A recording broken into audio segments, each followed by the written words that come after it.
So this is Tom Ingles' car.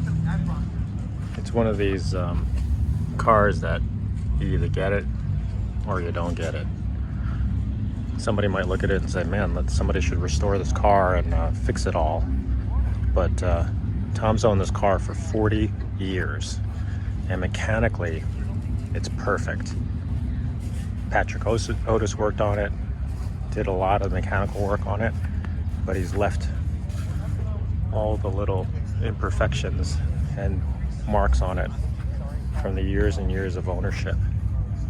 And I just think this car is the coolest car around because it shows all the marks and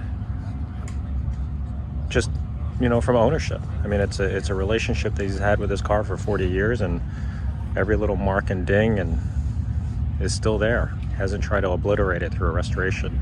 Now, it's not for everybody, but you know, this is Tom's car, and I love it. Great car.